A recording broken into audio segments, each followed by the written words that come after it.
What's going on, beer lovers? Welcome to another episode. Today we are reviewing one of the newest Stasis beers from Bottle Logic Brewing in Anaheim, right here. This is called Scatter Signal. So if you're ready to see what we think of this one, stay tuned.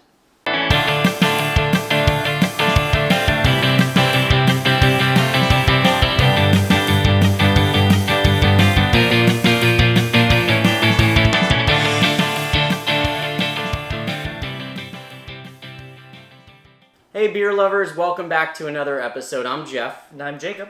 And as I said earlier, we are about to drink Scatter Signal. This is an Imperial Mocha Stout. It's aged in bourbon barrels and finished with coffee, cocoa nibs, and marshmallows. Bottle Logic has actually come out with a ton of Stasis beers this year, despite the fact that the world is very, very different. With all the beers that they came out with, the ones that they annually release have always been delicious. There's no doubt about it. Some of their newer ones have been really experimental. A lot of them haven't really been that impressive to me, at least. However, this beer rates a 4.7. 4.6 globally on Untapped. Amongst our friends, it's closer to a 4.7. Of course, our friends are also mainly local, so a little bit of a bias, but, they know what they like. But anyways, to me, it's like coffee, cocoa nibs, and marshmallows. I mean, yeah. It sounds amazing. A lot of the employees at Bottle Logic also told me that this is their favorite Stasis release of the year. So that tells me a lot. So we're going to go ahead and pour this up. And then we're going to enjoy it and tell you what we think. So while we're pouring this, I just kind of want to walk you guys through. Bottle Logic has been coming out with a lot of Stasis beer releases this year. And it feels like they've really been utilizing marshmallow and lactose in their recipes. I'm not mad at that. However, it's kind of a departure from what they normally do. Because they normally, with their Stasis beers, really let the bourbon barrel aspect shine through. And I feel like with lactose and marshmallows and all these sweeter flavors, it's definitely getting more on the dessert stout vibe.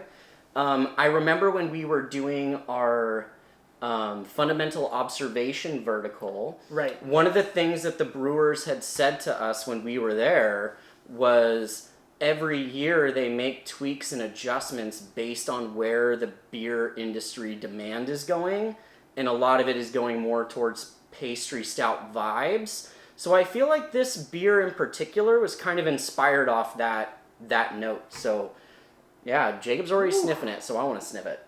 It's... wow. Smells like a Stasis beer, that's for damn sure. Oh yeah, it's got that... Ooh. There's a really rich coffee quality to it, but then also just a deep, sweetness that comes from, it's a lot of different things melding into one. You get sweetness from a bourbon barrel, you get sweetness from, some kind of vanilla, which is probably marshmallow. You get some coffee sweetness and, chocolate. It's pretty magical. I can't imagine... Just going off this aroma, it'd be really weird if I drank it and was like, oh, I'm not into this. Because it just smells so good. Yeah. Well, enough talking. Let's dig in. For sure. Cheers. Yeah. Cheers. Marshmallow, yeah. Whoa. Oh. Ooh. It tastes like a roasted marshmallow. Yeah, you had it sitting in a campfire. Oh man, that goes so well with the coffee flavors. Yeah. It really does take me back to that first time I had Ground State.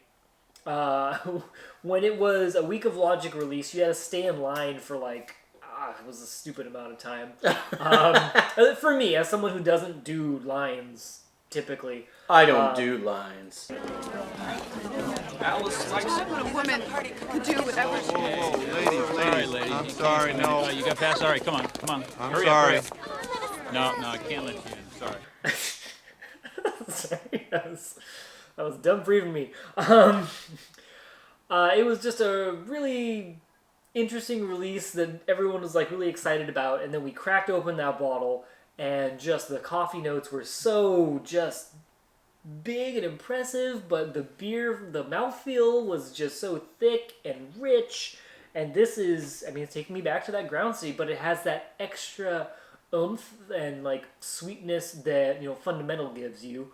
But it also tastes different from some of their other iterations where they do combine those, like, you know, vanilla and coffee, or they do some other couple variants. I forget, I'm blanking out on all their names right now. I feel like this has been a hard year, and all the like all the names of all the Bottle Logic bottles that I used to like know off like the back of my head. Red Eye November. They're kind of a little hazy right now. It's been a weird year for everyone. But that being said, I do remember the flavors of Bottle Logic, and this is just such a Bottle Logic beer. It's interesting. This beer is really interesting to me because, like, when you dig into it, it has got a sweet, thick, chewy body. You get the notes from, like, the oak and the bourbon, but it actually kind of takes a back seat to all the sweetness from, like, the marshmallow, the chocolate. Even the coffee comes off as, like, a sweet coffee. However, as weird as it sounds, when it actually makes its way, I don't know why I'm pointing down like this, that looks a little awkward, but when it's making its way down into my belly, I can actually feel the burn from the bourbon in my belly itself. It's almost like it starts out sweet and then finishes in my belly nice and burny. I don't know. For me, it's like if I took a shot of whiskey or bourbon, you know, you really feel it burn down your throat. You feel that. This is like drinking chocolate, coffee, marshmallow syrup. But somehow when it makes its way in your stomach, it's like, oh no, there's bourbon in there for sure. For sure. I can see that. I'm really trying to like dig deep into it. You do get all that sweetness up front. The finish, to me, I got like 2 layers of finish. I got the first wave. I think I could actually tell that Dark Star, you know, stout with rye base. Yeah, you get a little bit of the sweetness from the rye. Yeah, and like a little spicy kind of character to it. But then there's like a second wave of the finish where it reminds me that there's also marshmallows in this beer. It's layered. It travels. There are things happening in my mouth, and they're all great. But there's so much flavor in this liquid. The liquid is so dense. You almost have to like take your time sipping with it in order to actually, well, if you want to like pick out all the flavors. My brain does not want to give my tongue time to dissect this beer.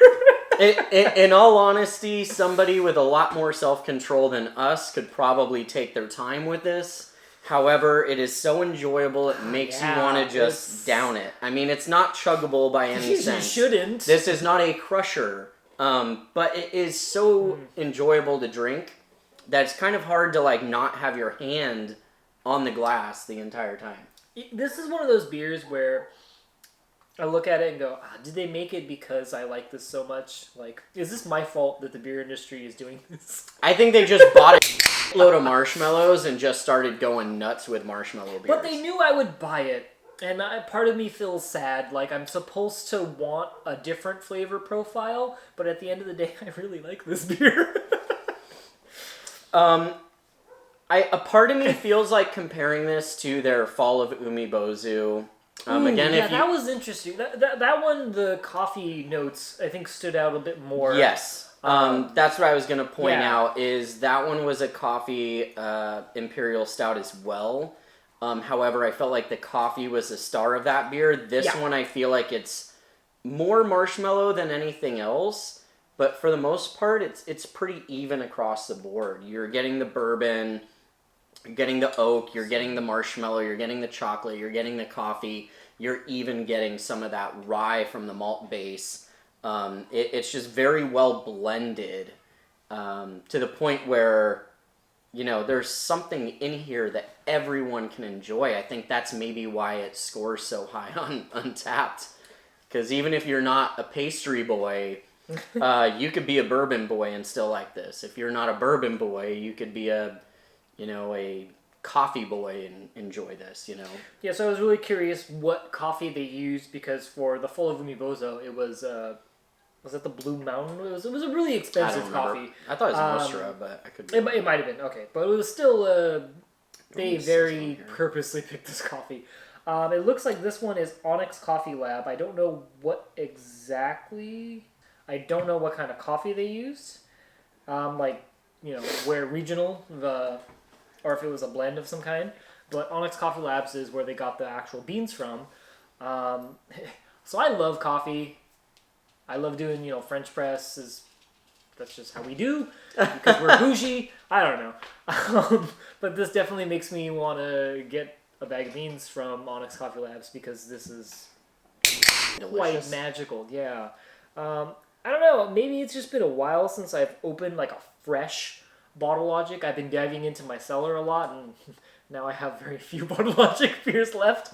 And I think this was just a nice way to round out the year for me. You know, as weird of a year as it's been for all of us, sometimes you just need a fresh, you know, beer from a brewery that you love. You know, a good, tried and true kind of thing. Thanks, Bottle Logic. Yeah, you guys definitely brightened our Christmas day. You did. Yeah. You know, normally with these Stasis beers, they have something that tells you whether to drink it fresh or cellar and save, and this label does not have that on there. If I was going to give advice to you guys, I bought 4 bottles of this because I heard that it was going to be really amazing, and so, you know, I jump on the hype train. I'm that guy. I don't want to have FOMO. Hey, you know, you got to support your local breweries. They're our local brewery. We're trying to look out for you, Bottle Logic. We want to make sure that when all this is said and done, that you guys are still around. Yeah. We need you. Yeah. We need you to help us with our drinking We're trying to look habit. forward to something, and this is, you know, it's keeping that in our minds. So thank you guys for... I know you guys especially, I will take a quick time to kind of highlight Bottle Logic. Not only are they good at making beer, they've also been very responsible in terms of managing their tap rooms. That's been kind of a huge issue that I'm not going to go into in depth. But at least for me, I appreciate the hard work that you guys have been putting in to just try to operate and figuring things out when it's maybe not so clear. So thank you guys for being able to make a good product, trying to be responsible, and fans, we're here to remind you that Bottle Logic they're still great. They haven't been slacking this year. They have not been slacking at all. No slacking. Stepped up their IPA game, stepped up their Crispy Boy game, their stouts are still fire. I mean, they're doing good things. In fact, they just started the whole... A lot of you out there are into like the whole juice box, super fruited beers and stuff. They just started doing that. I haven't had any yet, but the response has been overwhelmingly positive. People have really enjoyed it, so that might be one that we try to review one of their fruited beers in the future, because I think it deserves it. We'll get on that. Yeah, but anyways. We're not talking about that. We're talking about Scatter Signal. And guys, I got to tell you, I've had a lot of Stasis beers from Bottle Logic. This definitely ranks in the top. It was beautifully made. I'm very happy I got 4 bottles of it. I would say if you got your hands on this, or if you're going to get your hands on this, I would say you can drink it fresh. I don't think you really need to age this one. You can if you want. I'm probably going to age 1 or 2 bottles, but... Regardless, this is a beautiful beer. We really enjoyed it. If you guys enjoyed this episode, please give us a thumbs up. Share with your friends. If you haven't already, please subscribe to the channel. It helps us a lot in the rankings, and it also helps us make more episodes like this one. So until next time, I'm Jeff. And I'm Jacob. And we'll see you again on Let's Have Some Beer. Cheers. Logic, I love you. Hey, what's up, beer lovers? I'm going to be taking a few weeks off from the channel because I'm actually moving to a new place. So in the meantime, if you want to stay up to date with all the beers I'm drinking, just follow me on Instagram. I'll have plenty of posts going on there. Otherwise, I will see you back here in a few weeks. Cheers.